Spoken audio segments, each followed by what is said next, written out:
সবাই যখন ঈদের দিনে নতুন জামা পরে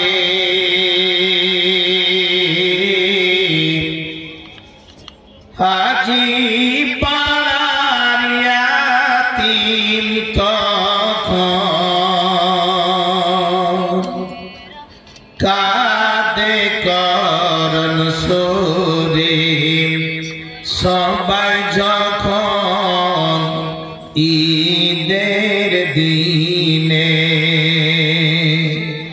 নতুন জামা পরে হাজি পাড়ার ইয়াতীম তখন কাঁদে করন সুরে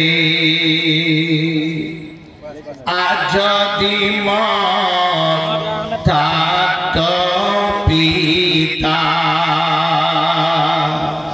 থাকত আপনকে রঙিন জামা কিনে দিত বইতাম খুশির ঢেউ অনেক দুঃখ শিশুর মনে খুশি ঈদের দিনে কৃপা করে কে দিল না একটি জামা কিনে সবাই যখন ঈদের দিনে নতুন জামা পরে হাজি পাড়ার ইয়াতীম তখন কাঁদে করন সুরে বাচ্চারা আমার আজকে খাস করে আমরা নিজে দুঃখিত যে আমাদের মুসলমানদের মধ্যে সব জায়গায় দুটো অসুখে আমরা পড়ে আছি। একটা অসুখ হলো যে দুনিয়ার মধ্যে এখন এইরকম যুবক ভাইরা 5 জন 7 জন 10 জন করে বসে তাস থেকে নিয়ে ক্যারামবোর্ড থেকে নিয়ে ফ্রি ফায়ার পাবজি থেকে নিয়ে ড্রিম ইলেভেন আরো কত কত জঘন্য জঘন্য জুয়া এত খারাপ জঘন্য খেল রয়েছে। ওই খেলে আমার যুবক ভাইরা একেবারে মগ্ন হয়ে আছে। সকাল থেকে বিকাল, বিকাল থেকে সকাল, রাত 12টা 1টা পর্যন্ত 2টো পর্যন্ত ফ্রি ফায়ার পাবজিতে একেবারে ব্যস্ত থাকে। এক জায়গা থেকে আমরা জলসা করে আসছি, দেখছি 5-7 জন গোল হয়ে বসে আছে। তখন রাত প্রায় মোটামুটি 2টা। তিমিরপুরা হিফজুল কোরআন মাদ্রাসাতে জলসা ছিল। আমি বললাম ড্রাইভারকে, দেখছে এখন এই ফ্রি ফায়ার পাবজি ছাড়া কিছু খেলে না। দ্বিতীয় অসুখ হলো যাদের এখনো টাকা বাকি আছে। কিসের টাকা বাকি আছে এটা আমি খুলে বলবো না, কিসের টাকা বাকি আছে এটা বলবো না। এখনো সাবালক হয়নি, ওকে দেখবে একটা গ্যাং তৈরি করেছে।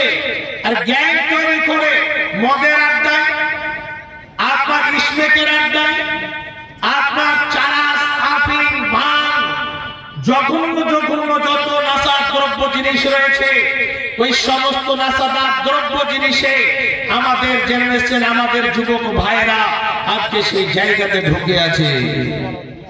বাচ্চারা মা, আপনারা এমন জায়গাতে টাকাগুলো খরচ করছে, শুধু এই জায়গাতে নয়, এই চারাস, আফিম, ভাঙ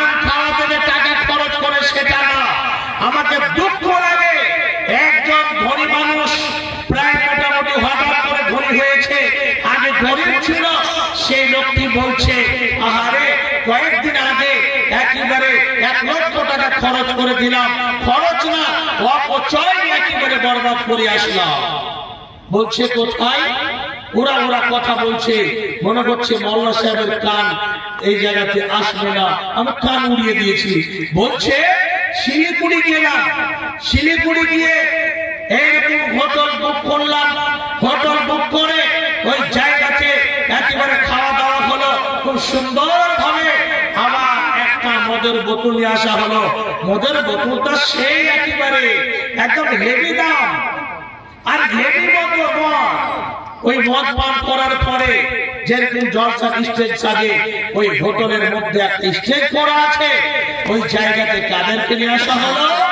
ওই সমস্ত যেই মতো বাইশাখানাতে মেয়েরা থাকে, যেই মতো ফিল্মিস্টারে উলঙ্গ হয়ে এইরকম জামা পরে দেখবেন ডান্স করে, এইরকম অল্প জামা পরে মেয়েরা স্টেজের মধ্যে আসলো, চতুর্দিকে ঘিরে আমরা বসে আছি, এখানে ডান্স করছে, মদ খেয়ে মাতাল।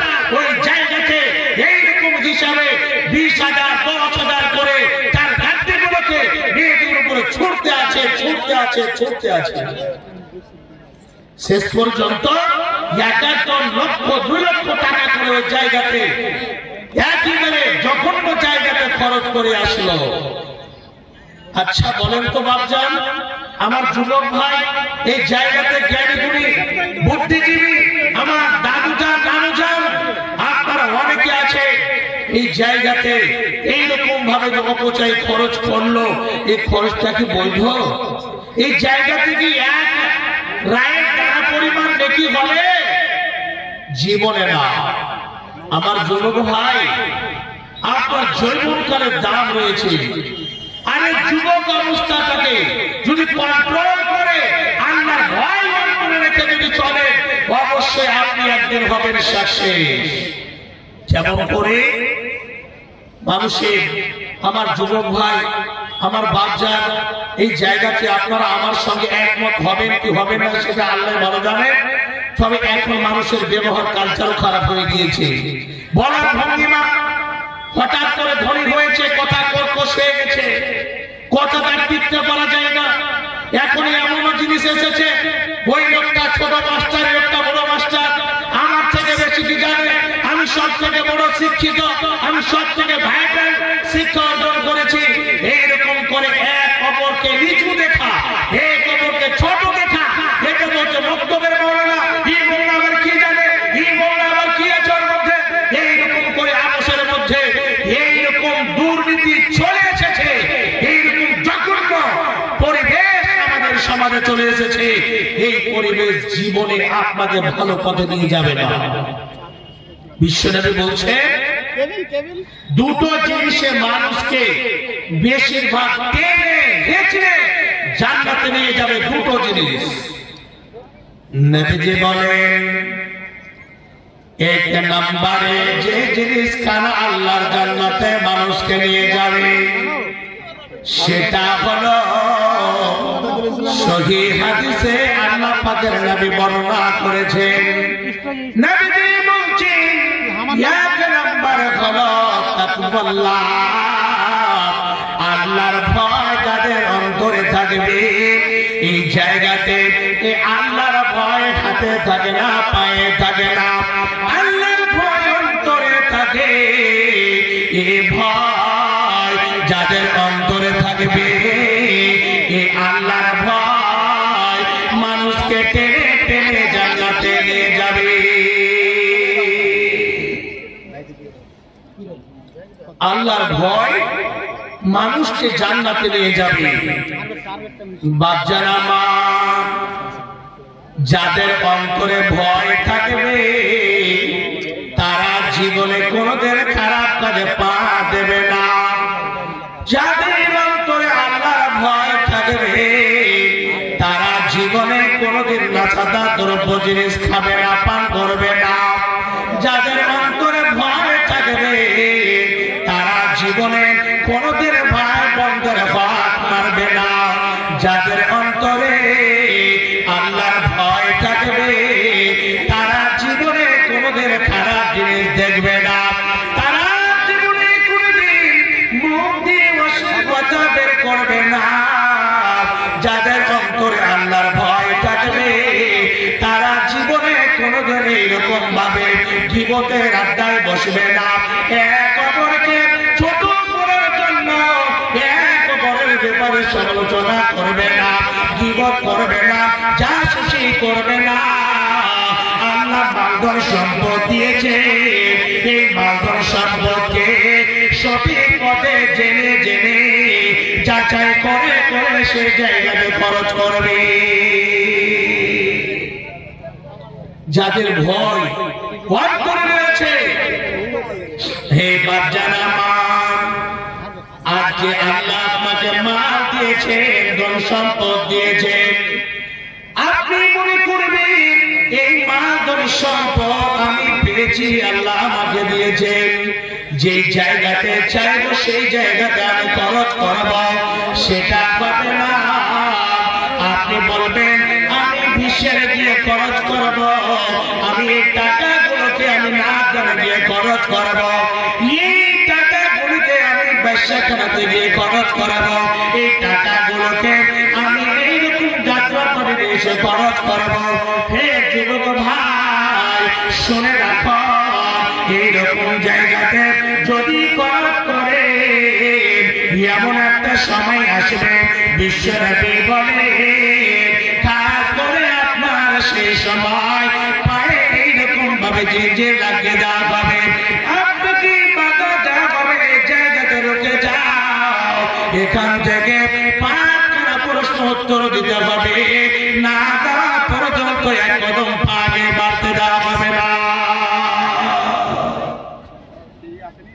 সেই জায়গা তো আপনার পাঁচখানা বলার সুযোগ নেই, আমার একটা শুধু বলছি।